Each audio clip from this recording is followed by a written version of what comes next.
నమస్తే. TDP party YCP ట్రాప్‌లో పడుతుందా అంటే అవుననే అనిపిస్తూ ఉంది.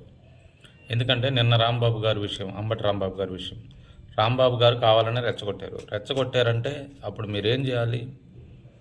చట్ట ప్రకారంగా చర్యలు తీసుకోవాలి. దాడికి ప్రతి దాడి కరెక్ట్ కాదు కదా! చట్టం ఎన్నో రూట్లు ఉన్నాయి చట్టానికి. ఎంత విధంగా ఆయన్ని అరెస్ట్ చేయొచ్చు. ఇప్పుడు ఎలాగో అరెస్ట్ చేశారనుకోండి, అరెస్ట్ చేసి ఉండొచ్చు. ఆయన ఇంకా ఇబ్బంది పెట్టొచ్చు, ఏదైనా చేయొచ్చు. కానీ ఇళ్ళపైన దాడి చేయటం, సామాన్లు పగలగొట్టడం కరెక్ట్ కాదు. గతంలో మనం టీడీపీ ఆఫీస్ మీదకి వచ్చినప్పుడు మనం ఏం చేసాము? వ్యతిరేకించామా లేదా? ఇప్పుడు మళ్ళీ మనం అదే పని చేస్తే ఎట్లా?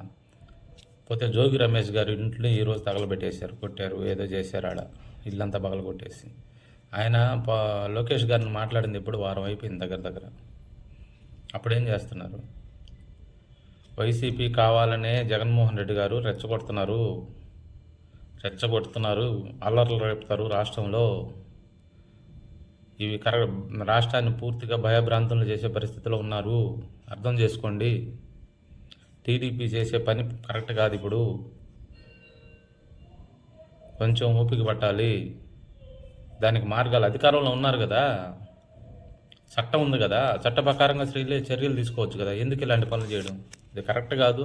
ముందు ముందు చాలా ఇబ్బంది అయిపోద్ది రాష్ట్రానికి.